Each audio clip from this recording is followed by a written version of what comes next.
Today we're going to go over how to make a dry riverbed from the start to the laying of the rocks all the way to the finished product, and how to avoid a few mistakes in between.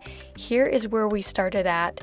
Very barren garden bed. I really wanted to add something of interest and decided a dry riverbed could do the job. I had 2 rain gutters connecting to this space. It was always constantly wet, and so I started out by digging in a pathway where I wanted the water to go. Now, I didn't realize it then, but this is by far the most important part. It doesn't need to be very deep, maybe 1 to 2 inches below the soil level, and make sure that it is graded in a way that there aren't any points that are too low or too high so that it can flow evenly. Now, I did this project for nearly $0. This was one of 2 items that I ended up purchasing, that being the landscape fabric. And what I did is I just doubled it up and lined it along the trench that I had dug previously. I started by setting the larger rocks around the landscape fabric. These are more of the statement pieces. These rocks I was able to find just around my home. Same with these kind of larger rocks that I'm putting along the edge.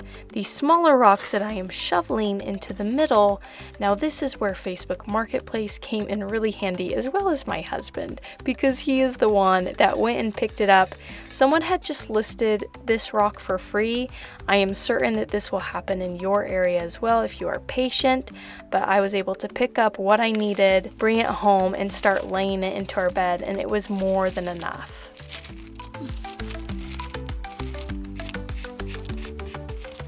And here it is all put together with that rock from around our house, as well as the free rock that my husband picked up. I also did buy a bag of pea gravel, but I have yet to set that down. I just thought it would kind of fill in the tiny gaps along the way, make it look a little bit more natural. Now, here is where the problems started to arise. Once it finally rained, I ran outside to see how it had done and realized that I had not graded it properly, and it was spilling out and still creating a very wet area, and that was not what I wanted. So once the rain had kind of dried up, I got right to work. I dug up the problem area and had to kind of regrade it so that the water would flow away from the downspout of that rain gutter. It ended up taking me maybe 20 minutes or so to fix it, so please learn from my mistake and make sure that the water flows properly before you lay down the landscape fabric and any rock, because this was just kind of an unnecessary mistake. I'll show you here in just a second the finished product along with some perennials that I had planted in later in the year and how those look all together. I'm really happy with how it turned out.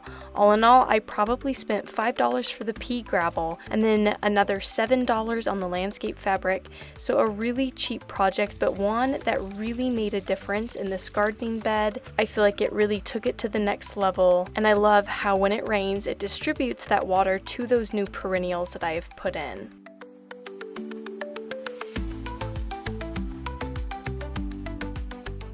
Here is a quick before and after shot. You can kind of see what I'm saying with how much of a difference it made.